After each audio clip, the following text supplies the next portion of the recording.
Glória a Deus, graça, paz, saúde e prosperidade. Quem recebe, diga amém. Vamos já para o texto sagrado. Mas antes vamos fazer mais uma oração. Levante as suas mãos, por favor. Ore para que Deus fale ao seu coração. Ore para que Deus possa tratar com você nessa noite. Ore para que Deus abençoe seu ministério, seu chamado. A igreja que você pastoreia, vocês são pastores que se encontram aqui presentes. Ore para que Deus abençoe a igreja que você pastoreia, sua vida, seu ministério.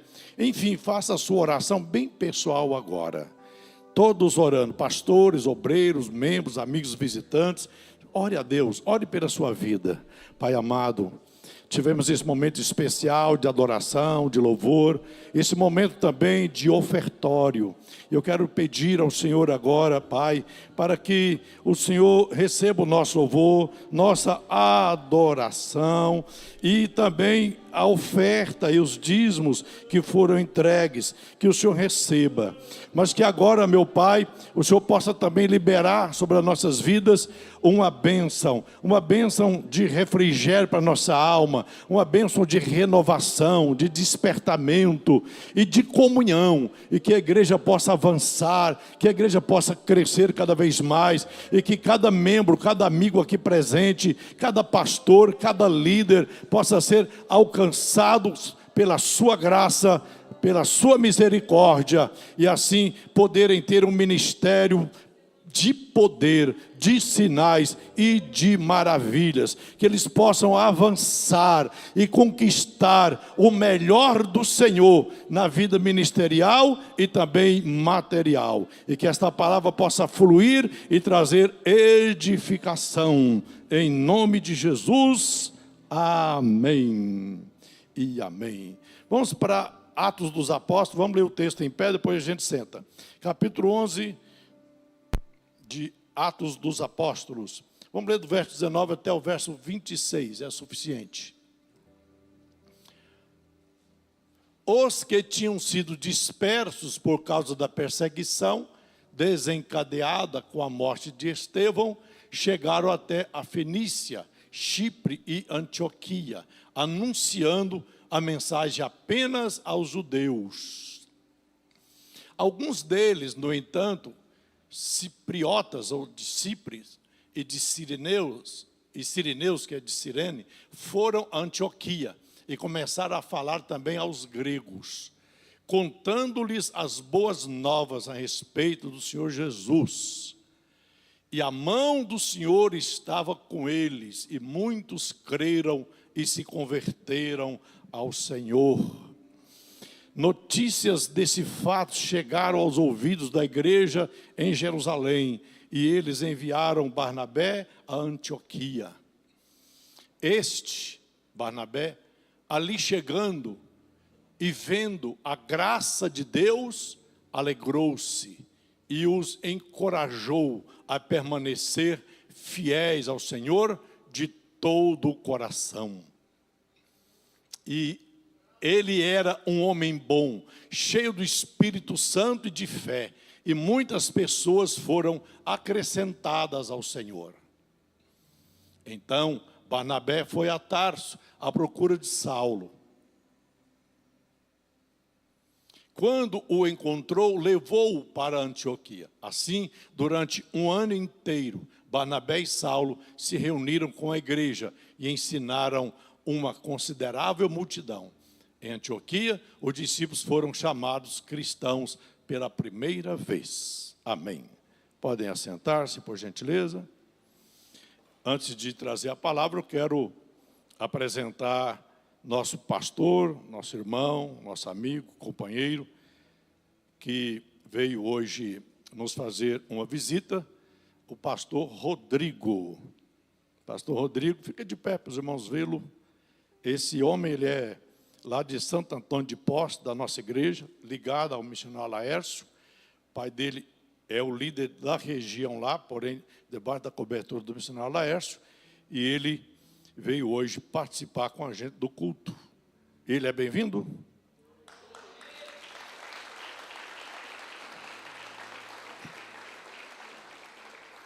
Seu pai é mais conhecido que ele, que é o pastor Rubens, das antigas.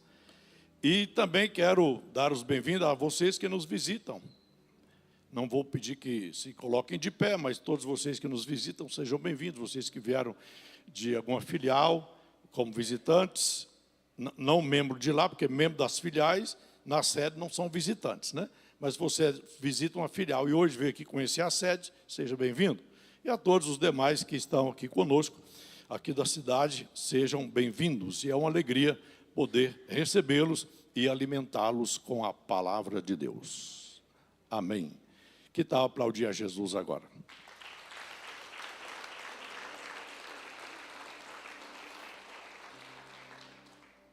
Na mensagem de hoje, nós vamos fazer uma breve visita à igreja de Antioquia. Uma viagemzinha rápida, pegando alguns pontos dessa igreja. Nós estamos num tema, e todos sabem, já tenho ministrado sobre isso algumas vezes, nós estamos falando de relacionamento e de comunhão.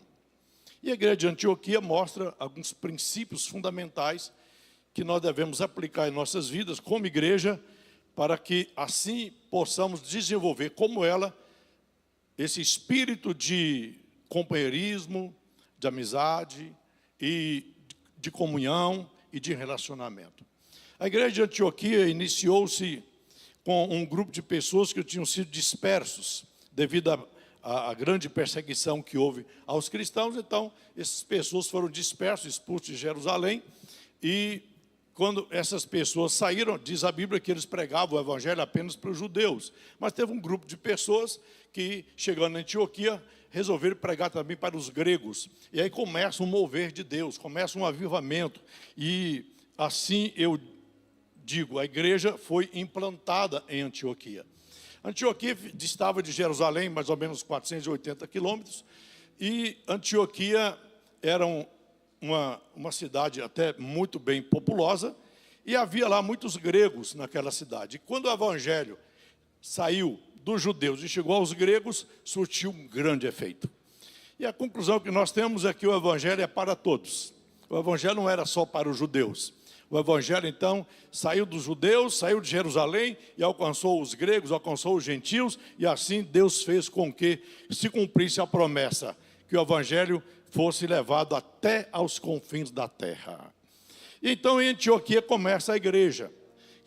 As características da igreja de Antioquia são as características que tem que haver hoje na igreja atual. Quais são essas características? Nós vamos apresentá-las.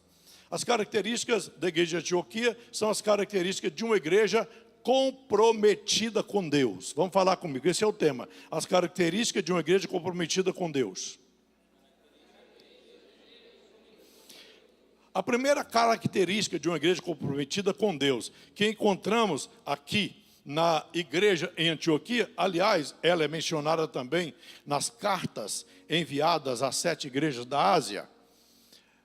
A primeira característica é que a igreja que fora inaugurada, a igreja que iniciou em Antioquia, ela foi composta, ou formada, melhor formada, depois composta de pessoas que tinham profunda experiência espiritual.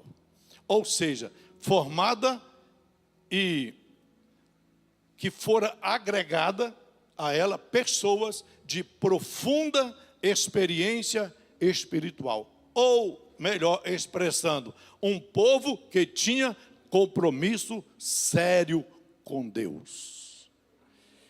Como nós vamos descobrir isso? Vamos ler o verso de número 20 e 21.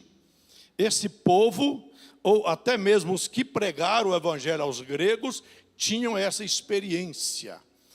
Primeiro, porque vamos ver eles levando o evangelho que era destinado aos judeus para os gregos.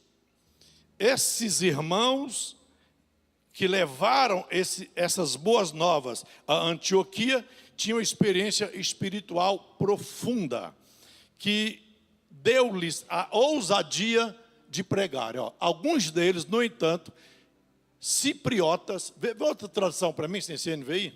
Eu gosto da NVI para pesquisa, para estudos. Às vezes nas ministrações, eu às vezes uso, às vezes eu prefiro outra tradução. Mas deixa eu continuar aqui, depois você muda. Vamos lá. Já mudou. Eu sei que está cuidando, pastor. Obrigado aí.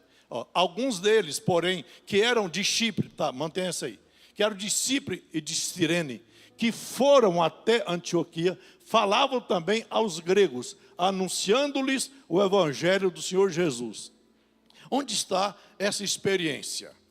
Todo crente que tem experiência com Deus, fala de Deus. Todo crente que foi alcançado pelo poder do evangelho, também transmite o evangelho. E essas pessoas levaram as boas novas aos gregos. E aconteceu algo fenomenal, devido à experiência espiritual e o compromisso que eles tinham com Deus. Quando eles levam o evangelho, olha o que acontece. Volta para o 21 aí que eu falei. 20. Ó. Estão anunciando aos gregos o evangelho do Senhor Jesus. Então, ousadia, experiência espiritual, relacionamento com Deus, falando o que estava em abundância em seus corações. Aí vai para o verso 21. A mão do Senhor estava com eles, e muitos, crendo, se converteram ao Senhor. Olha aí a experiência, olha aí o grau de espiritualidade deles. A mão de Deus estava sobre eles. Feliz é o obreiro, é o pastor, o crente que vive debaixo dessa mão poderosa de Deus, que é sustentado e guiado por ela. A mão de Deus estava com eles. E como resultado dessa profunda experiência espiritual e dessa ação de Deus, dessa mão de Deus estar estendida sobre eles, o que aconteceu? Milagres e conversões. Olha o que eu disse, milagres extraordinários e conversões de muitos gregos, de muitas pessoas da cidade de Antioquia. Tudo isso por causa da profunda experiência espiritual que eles tinham. Devido eles estarem cheios de Deus, anunciavam Deus, estarem cheios do evangelho, falavam do evangelho. E o resultado, milagres e conversões verdadeiras. Vamos falar essas duas palavras, milagres e conversões verdadeiras. Na verdade, 3 palavras, né? Milagres e conversões verdadeiras. Um povo agora que ouviu o evangelho, foi alcançado pela mão de Deus, que também estava sobre esses que ali pregaram, e começou a haver, então, milagre. E diz o texto que um grande número creu e se converteu. Qual a diferença? Crer e se converter. Infelizmente, há pessoas que creem em Deus, mas não se convertem. Por outro lado, há aqueles que se convertem e revelam incredulidade, ou seja, se convertem, mas não creem. Alguns têm conseguido perder essa crença em algumas promessas da Bíblia, ou seja, está tendo crentes aparentemente convertidos que não estão crendo mais. Então há um perigo muito grande quanto a isso. Quando as pessoas creem, mas não convertem. E o maior perigo é quando elas se convertem, mas não creem. Eu não sei em qual dos grupos você se encontra nesta noite. Mas se você é dos que se converteram e atualmente não está crendo mais, é preciso voltar ao primeiro amor. De repente é preciso orar e aceitar Jesus de novo. Essa é a palavra. Achei de crentes com muita incredulidade. Não estou acreditando nas promessas da palavra, não estou acreditando mais em lideranças, não estou acreditando mais no poder sobrenatural que manifesta na igreja, não estou acreditando mais nos dons espirituais. Enfim, uma série de situações em que muitos crentes têm perdido a fé. Então fale comigo, eu preciso, pode falar que é coisa boa, eu preciso crer, mas também me converter. Eu preciso me converter e crer de verdade. Agora, o pior dos perigos é o que eu vou apresentar agora. É quando se convertem, mas se convertem mais a pastores, a igreja, denominação, do que em Jesus. Está cheio de crentes que são extremamente idólatras de congregação, de denominação, de placa. Eu ouvi um indivíduo essa semana em um vídeo no YouTube dizendo, se algum dia, dizia ele, eu tiver que me desligar da igreja A, citou o nome que eu vou evitar, eu prefiro não servir a Jesus. Idólatra de igreja. Então é um perigo quando as pessoas se convertem a uma religião, se convertem a uma igreja, denominação, ou se convertem a um líder. Eu vou falar que veio na cabeça. Posso falar? Posso falar, irmãos? Há um grande perigo. E para mim isso é falta de maturidade e de conversão verdadeira. Quando as pessoas se apegam a um líder, a tal ponto que se transferir o líder, ele desvia. Ou se transferir o líder, ele não vai mais para aquela igreja. Ele vai procurar outro líder, quando não segue aquele líder. E eu quero hoje te dizer, você é convertido a Jesus, ou você é convertido a uma igreja, ou é convertido a um pastor? Não responda. Quem está aqui ainda? Ame o seu pastor, honre o seu pastor, acredite nele, obedeça-o, mas lembra de uma coisa, você não se converteu a um líder, você é convertido a Cristo. E quem cuida de você é Jesus. Quem vai suprir suas necessidades é Jesus. Então é um grande perigo. O perigo também de pessoas idolatrar prédio, idolatrar lugares. Quando as pessoas se dedicam mais ao lugar consagrado do que se consagram a Deus. As pessoas idolatrarem lugares que se dizem sagrados. E aqui eu cito o nome. Acho que eu não vou ser alcançado na internet por essas pessoas, mas há um movimento religioso que às vezes a gente não sabe se é católico, a gente não sabe se é evangélico ou se é espírita, porque eles trabalham para ambos os segmentos.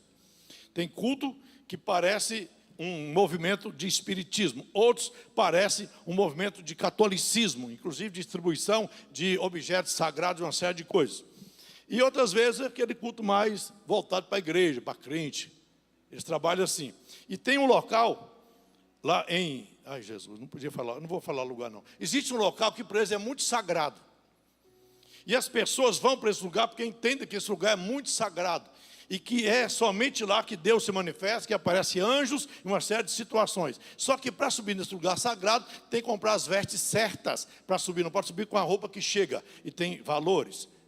Além disso, existe um valor para subir, para passar um período, e assim por diante. E as pessoas idolatram mais esse lugar do que adoram a Deus. Isso é um grande perigo, das pessoas idolatrar líderes ou idolatrar lugar sagrado. Por mais que aqui seja um lugar que nós consagramos a Deus e deve ser respeitado, e devemos estar aqui, nós vamos muito além de estarmos num lugar sagrado. A gente está num lugar que foi consagrado, mas estamos aqui para adorar, honrar e glorificar a Deus. E se algum dia a igreja, o templo, não for mais aqui, nós tivermos que nos reunir em outro lugar, nós vamos nos reunir em outro lugar, porque para nós o que importa não é o lugar, é a presença real de Deus.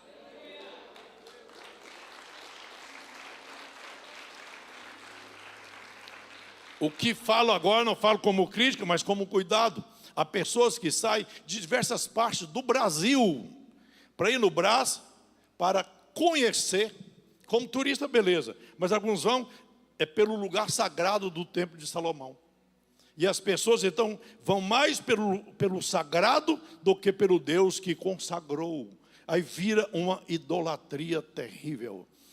Esses perigos não teve na igreja de Antioquia, porque eles estavam cientes de que estavam debaixo da mão de Deus. E naquela igreja manifestava o poder curador e salvífico do nosso Deus. E as pessoas que se converteram verdadeiramente ao Senhor. E a mão do Senhor era com eles. E aí havia os milagres como consequência disso. Depois a gente vê também uma coisa muito séria. É que na igreja de Antioquia, apesar dos perigos de terem idolatrado os líderes ou o lugar sagrado, eles se firmaram em Deus e na palavra de Deus. E sabe o que diz o texto? Naquela igreja, o templo local, a glória de Deus, a graça de Deus era vista, sentida e vivida. Havia graça, havia vida, havia unção. na igreja de Antioquia havia a graça de Deus. E essa graça de Deus sobre a igreja, o povo, não sobre o auditório, o local físico, tornou a igreja conhecida. A fama da igreja foi baseada não num templo bonito, como, não é errado também, como o templo de Salomão, como outras catedrais que nós temos aqui em Campinas, muito lindas. Não vê nada de errado nisso. Mas o que chamou a atenção e que a igreja se tornou conhecida não foi pelo local onde eles reuniam, se eram bonitos, se eram de cadeiras de almofada, cadeira de cinema ou um som especial. Aliás, nem som não tinha. Mas o que chamou a atenção, o que tornou a igreja conhecida foi a graça de Deus sobre a igreja. Felizes somos nós que não estamos na mídia, mas estamos na graça.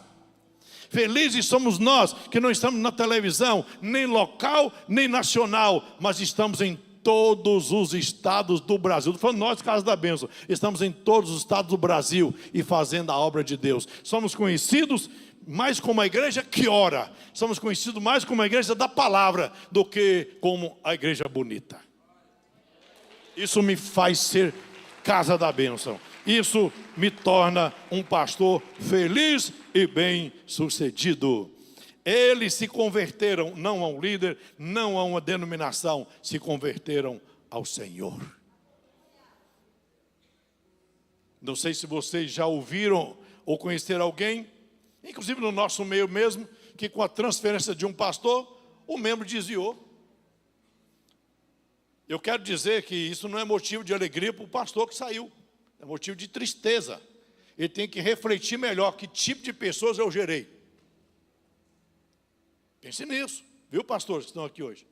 Você ganhou alma, formou discípulos para Jesus ou para você? Que quando você vai para outra obra, para outra igreja, desenvolvendo seu chamado, fazendo a obra de Deus, e os que você deixou desviam porque você foi embora, você não formou discípulos para Jesus. E de repente essas pessoas converteram mais a você e não a Cristo.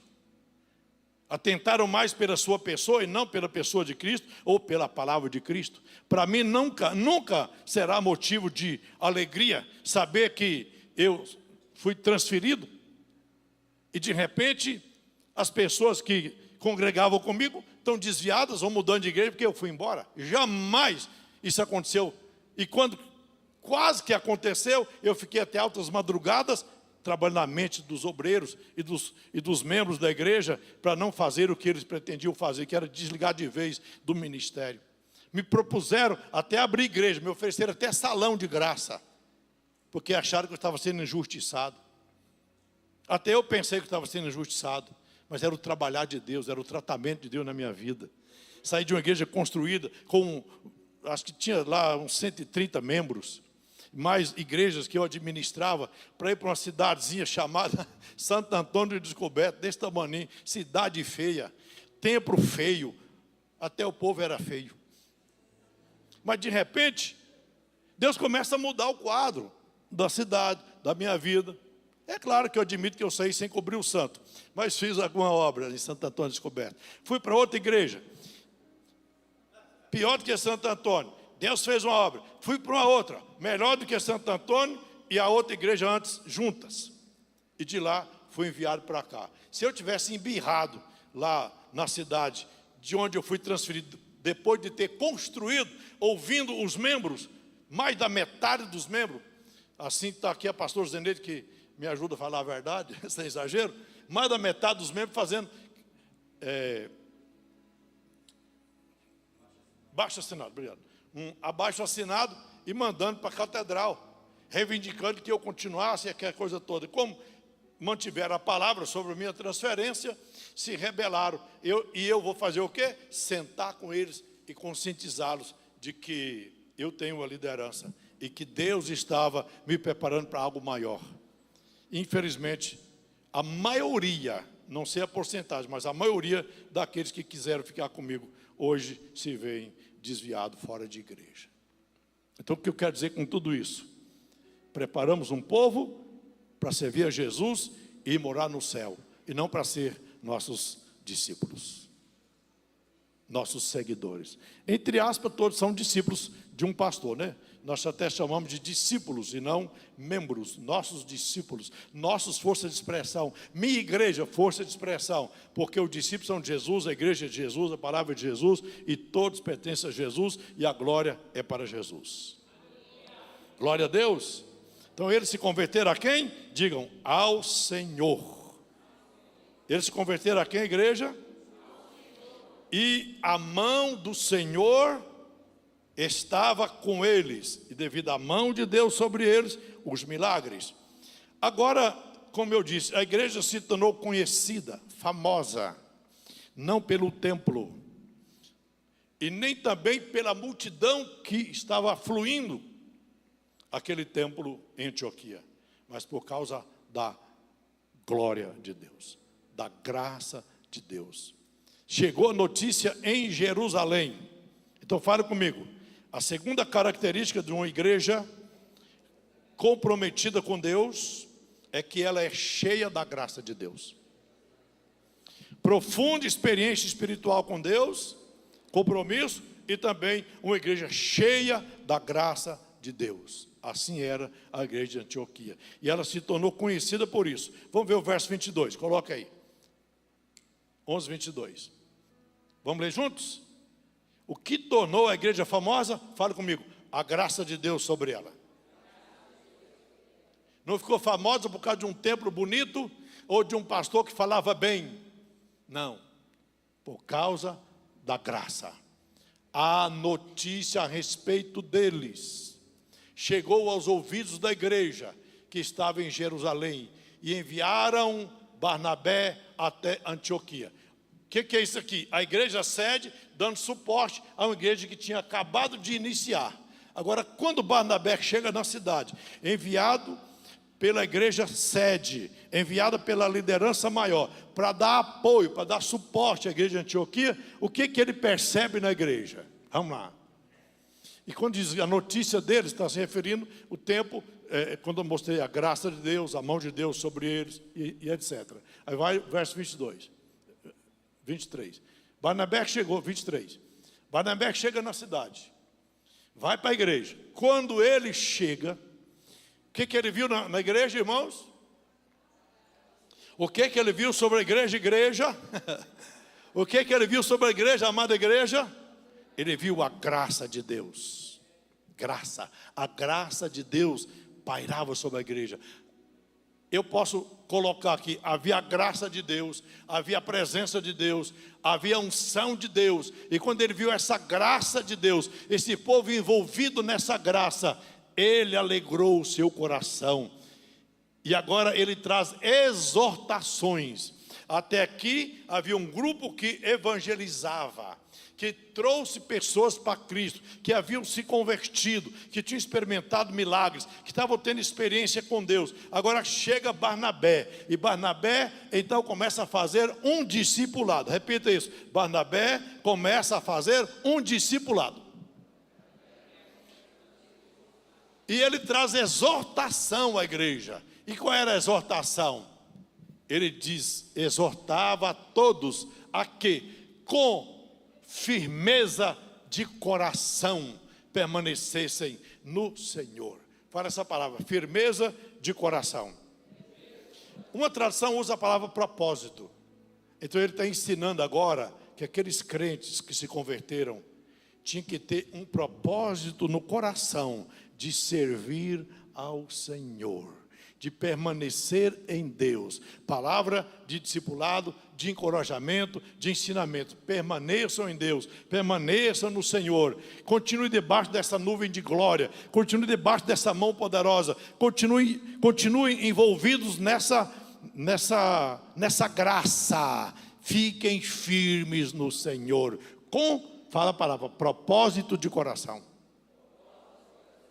É aqui que diferencia. É aqui que diferencia um crente verdadeiro de um crente relaxado, sem compromisso. Propósito de coração. firmeza de coração. Então, eu digo que a igreja de Antioquia, ela fora, né, formada por um povo que viveu debaixo da graça de Deus, debaixo da mão de Deus, mas que teve um discipulado, um pastor que os exortava a ter propósito de coração. Amém, igreja? Você tem propósito? Você está comprometido com o seu chamado? Você está comprometido com essa igreja? Comprometido com Deus, com Cristo, com a palavra? Então essa igreja, ela era cheia da graça. E isso contribuiu para que ela se tornasse famosa. Famosa por causa da graça. Famosa por causa da unção.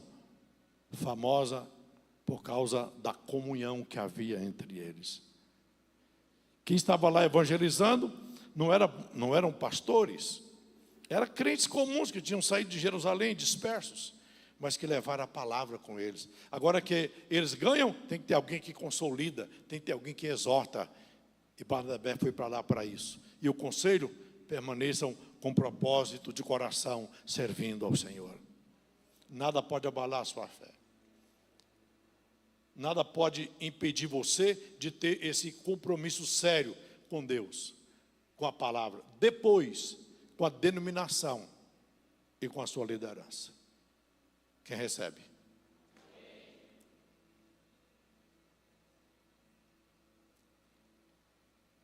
Precisamos tomar muito cuidado com a fama, especialmente quando não é uma boa fama. Eu fico estarrecido, eu fico perplexo, até evito olhar porque eu sinto náusea de como a igreja da atualidade, a igreja eu falo no geral, não é a casa da bênção, no geral, tem se corrompido. Quanta meninice, quanto pentecostalismo eufórico, quanta profetada e quanto aproveitadores e exploradores da fé. Entra no TikTok e verás. E por isso até digo, cuidado, para você não ser contaminado com essas boboseiras que aparecem por aí.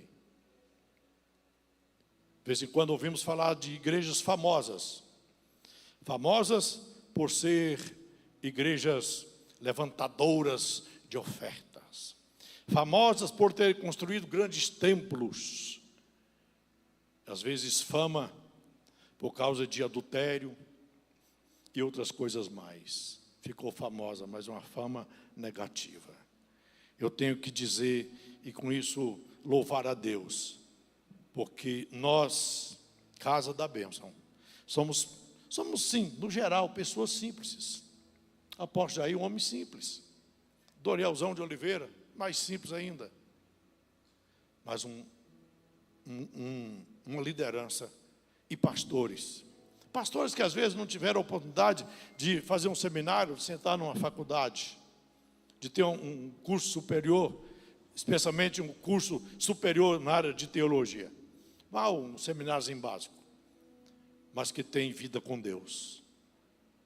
Ama Jesus de verdade, ama a palavra e honra a denominação e se submete à sua liderança. Eu louvo a Deus pela nossa igreja que não está na mídia, mas está na graça.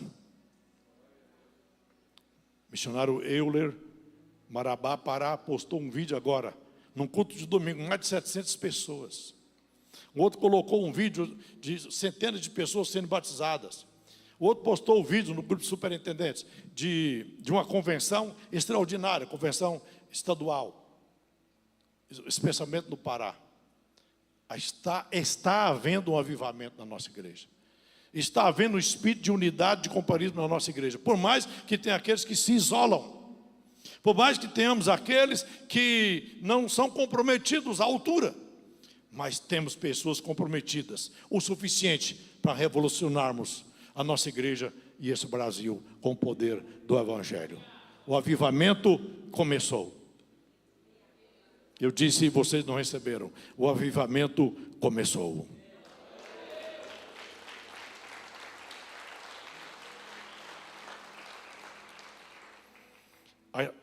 A igreja recebe a visita de Barnabé. O que eu quero dizer é o cuidado para não ficarmos famosos por coisa errada, né? Aqui na região central, sempre que eu falo da Casa da Bênção, falo onde fica. Falei ali um quarteirão acima do Vera Cruz. E sabe qual foi o que pegou aqui? A Igreja Preta. Somos conhecidos como a Igreja Preta. Até acho que eu vou mudar, a Catedral da Igreja Preta. Todo mundo, a Igreja Preta? É, a Igreja Preta. E muitos já vieram aqui porque falaram da Igreja Preta. Olha que coisa linda, né? Estamos sendo conhecidos pela Igreja Preta.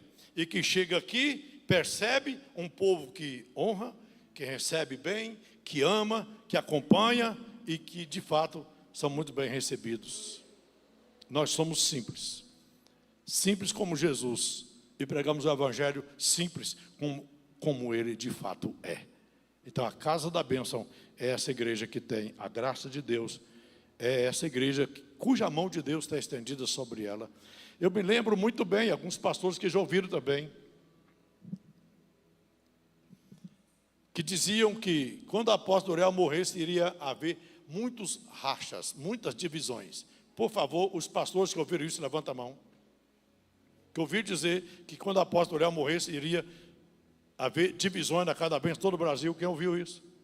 Eu ouvi isso a vida inteira. E que não tinha sucessores. E que a Casa da Bênção ia acabar.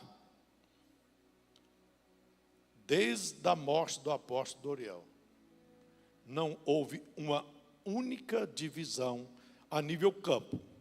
Não houve. Apenas um caso de um pastor que fora convidado a se retirar, porque estava fazendo oposição à nova liderança e questionando alguns pontos que ele não tinha razão alguma para questionar. E aí ele foi convidado a se retirar e desligou-se do ministério. Mas os demais permanecem ativos, firmes, fiéis a Deus, à palavra, aos princípios apresentados pelo apóstolo Uriel e debaixo da liderança do apóstolo Jair e de toda a diretoria. A Casa da Bênção está hoje, na minha visão, mais edificada e firmada do que antes, porque tem mais projeto. Superintendentes estão mais próximos, são mais assistidos, as convenções funcionando. E eu louvo a Deus por essa igreja, e louvo a Deus pela vida de vocês, e louvo a Deus por ter me colocado como pastor da Casa da Bênção, especialmente aqui em Campinas.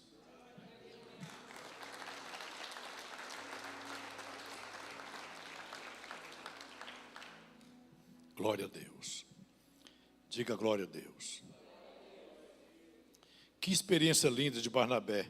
Quando ele chega na igreja, e ele percebe na igreja o quê?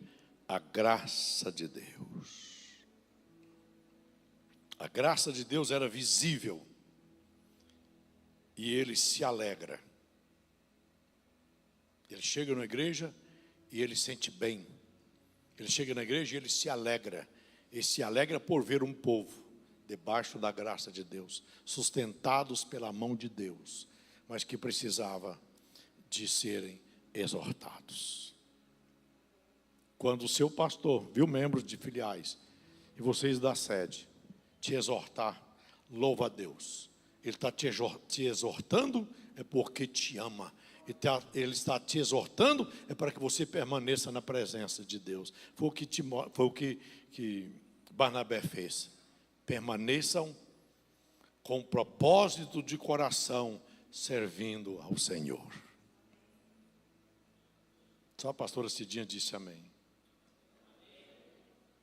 Essa igreja se tornou famosa, conhecida pela graça, pela mão de Deus sobre ela.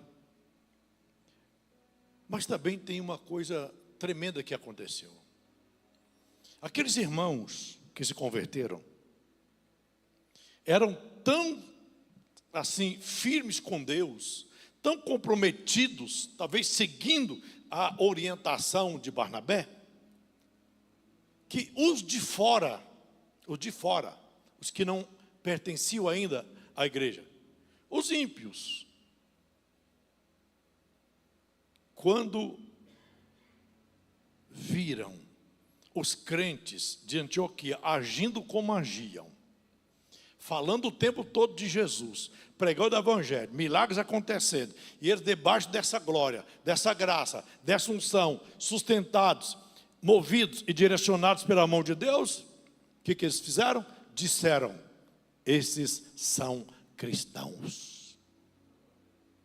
Pela primeira vez na história, os membros da igreja de Antioquia foram chamados de cristãos.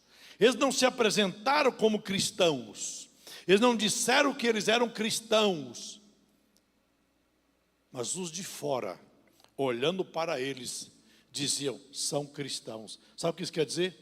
Eles parecem com Jesus. Cristão é aquele que é cheio de Cristo, parece com Cristo, fala como Cristo, tem sentimentos, os mesmos sentimentos de Cristo, ama como Cristo, perdoa como Cristo. Cristãos. Eu tenho aqui alguns motivos pelos quais eles receberam esse título de cristãos. Mas antes eram chamados como? Como os crentes no geral eram chamados no Novo Testamento. Eles eram chamados de seguidores do caminho, era uma das expressões que usavam. Ou, outras vezes eram chamados simplesmente de discípulos.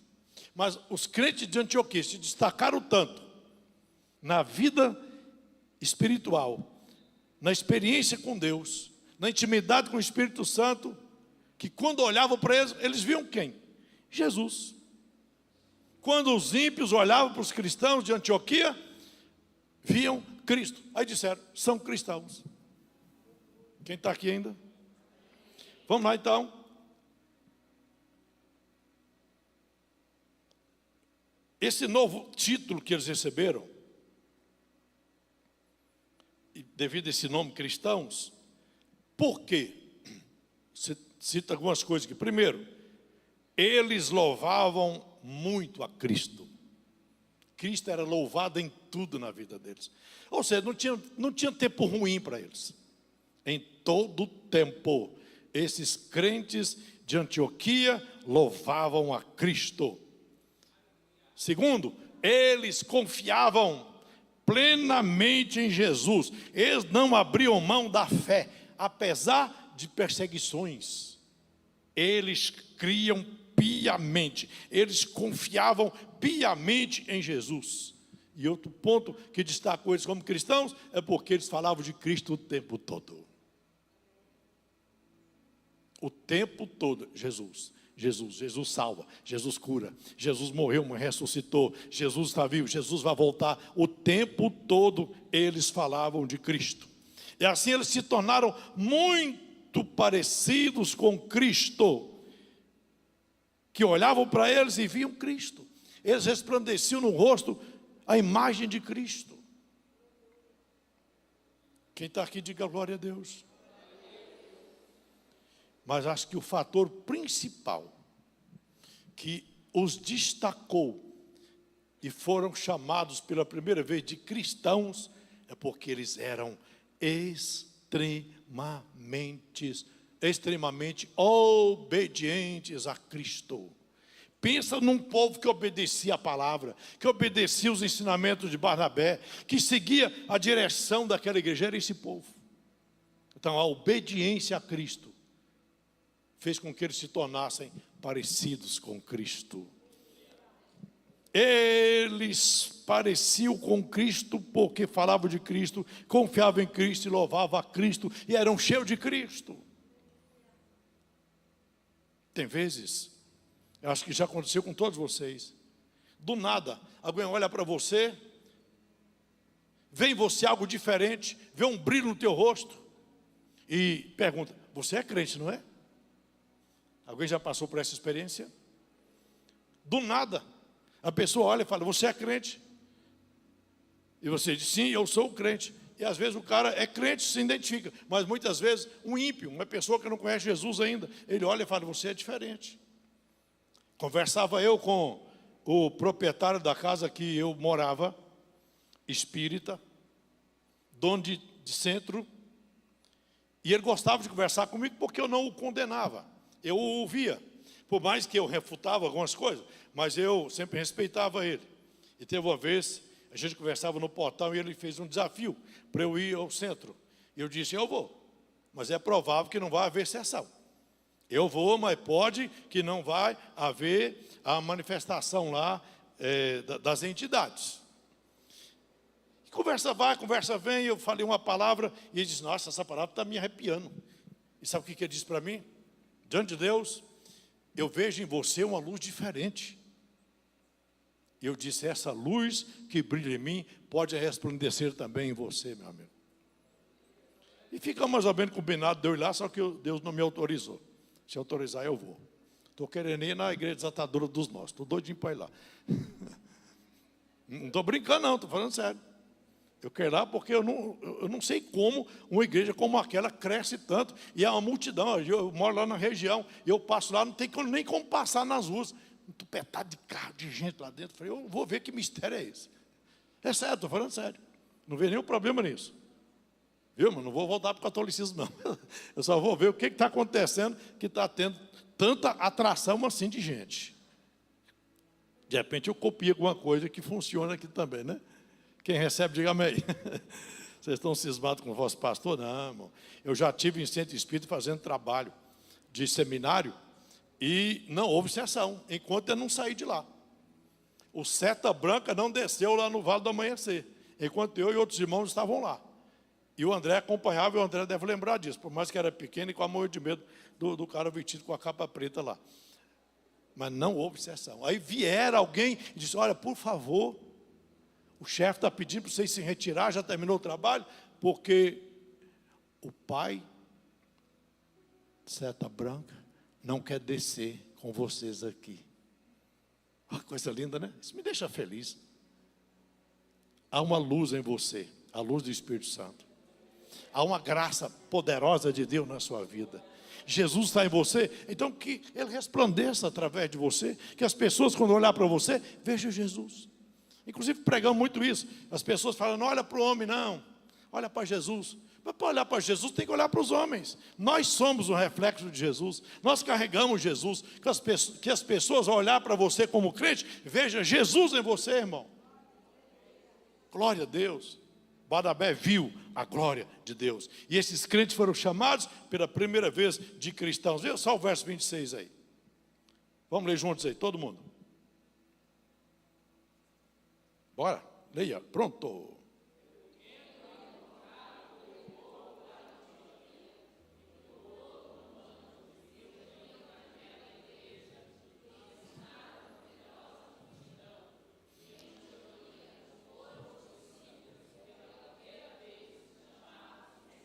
Segura esse texto aí. Barnabé faz o que ele pode fazer. Ele exorta. Mas ele entende que ele precisava de mais apoio.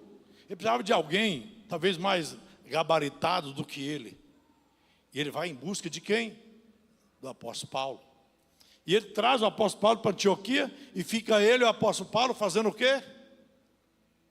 Treinando aqueles crentes. Fortalecendo aquela igreja. Ensinando a eles a palavra de Deus. 1 ano de seminário intensivo. Olha que coisa linda. 1 ano de seminário intensivo. Por isso eu digo que a igreja de Antioquia também era formada de um povo que tinha coração ensinável. Eles não se tornou um povo eufórico pelos movimentos de cura e o trabalho evangelístico. Eles se voltaram para a palavra, permitiram ser discipulados, se subordinaram à liderança e sentaram para aprender. Tendo encontrado Paulo, levou-o para Antioquia e por todo 1 ano se reuniram naquela igreja e ensinaram numerosa multidão. Em Antioquia foram discípulos pela primeira vez chamados cristãos. Uma numerosa multidão sendo discipulada, sendo ensinada por 2 grandes líderes, Paulo e Barnabé. Glória a Deus. Essa igreja também revela a sua comunhão, que ela não era uma igreja isolada. Eu precisaria de mais 10 minutos, mas não vou usar. São 9 horas e 10 minutos e nós vamos terminar no horário. Essa igreja, ela era unida. Ela era uma igreja caridosa. Era uma igreja que somava com Jerusalém. Por quê? Porque no verso 29 e 30, diz aí o texto, que os discípulos determinaram, ou seja, resolveram mandar cada um conforme o que pudessem, socorro aos irmãos que habitavam na Judéia. O que eles com efeito fizeram, enviando aos anciãos por meio de Barnabé e Saulo. O que é isso? A igreja da Judéia tem uma crise, agora a igreja de Antioquia reúne e recolhe uma oferta e manda, através de Barnabé, para socorrer os crentes da Judéia. E por falar nisso, estamos precisando muito que o nosso campo, nossas filiais, aprendam esse princípio da caridade, da união, do apoio, para a gente continuar a construção da nossa igreja de Paulínia. E o campo vai começar mais uma construção a partir de janeiro, lá em Pauliceia. Foi comprado o terreno e agora em novembro paga-se a última prestação do terreno. E já temos um engenheiro que vai fazer a planta. E eu disse, pastor Sérgio, nós vamos fazer o melhor que podemos para poder te ajudar aí nessa cidade. E nós vamos levantar mais um templo no campo para a glória e honra do nome de Jesus.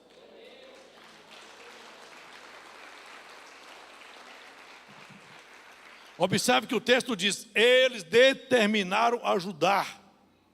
Eles têm um espírito generoso. Eles têm um espírito de comunhão, de unidade. Eles estão entendendo, não é só aqui que precisamos de união. Não é só em Antioquia. Vamos investir também em Jerusalém. Vamos investir na Judéia, vamos ajudar uns aos outros. Um povo unido, comprometido, um povo caridoso, que tinha visão de reino e não de uma igreja local. A igreja de Antioquia, repito, tinha uma visão de reino e não de uma igreja local apenas. Aleluia. Mas aleluia para me ajudar. Cada um então, está no texto aí, ó. E os discípulos determinaram, ou seja, resolveram mandar cada um. Cada um significa que todos tiveram o mesmo igual sentimento. Todos abriram o coração e a carteira para mandar os recursos para os irmãos necessitados na Judéia. E como eles fizeram? Está no texto aí. Conforme o que pudessem. Então teve ricos e pobres ajudando. Todos voltados para o mesmo propósito em relação àqueles irmãos sofredores da Judéia. Ricos e pobres contribuíram. Uns com mais, outros com menos. Mas todos participaram desse projeto. Glória a Jesus. Eu preciso parar. Fique de pé.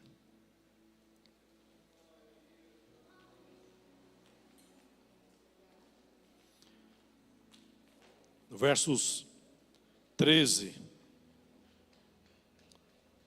vamos mostrar essa igreja, seria a segunda parte da mensagem. No verso 13, vamos mostrar essa igreja se tornando uma igreja missionária. Uma igreja onde tem apóstolos, profetas, mestres, homens comprometidos com Deus, fazendo discipulado e agora enviando missionários como Paulo e Barnabé. A igreja se fortaleceu. E diz o texto, no verso 1, de 13, 13:1, servindo eles ao Senhor. Então era uma igreja que servia ao Senhor. Feche os olhos.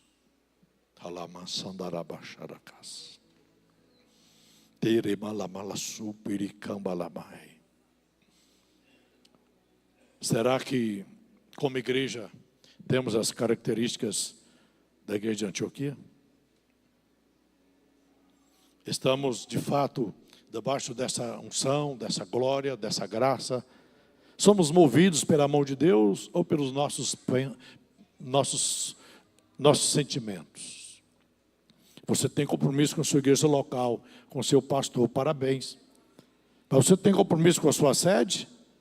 Você tem compromisso com a igreja da Judéia, de Jerusalém? No caso, você tem compromisso com Brasília, convenção uma vez por ano? Tem compromisso com a convenção estadual, que vai acontecer agora dia 15 de novembro? Pense nisso. Ou você é centrado entre quatro paredes? Quem fica centrado entre quatro paredes não vê o horizonte. E assim não pode avançar. Saia desse comodismo. Veja a sua igreja, no caso, Casa da Bênção, no todo, e não só local. Preocupe com a sua sede, ame sua sede. Preocupe com a igreja do seu colega. Ajude no que for preciso. É o reino, é o campo se fortalecendo.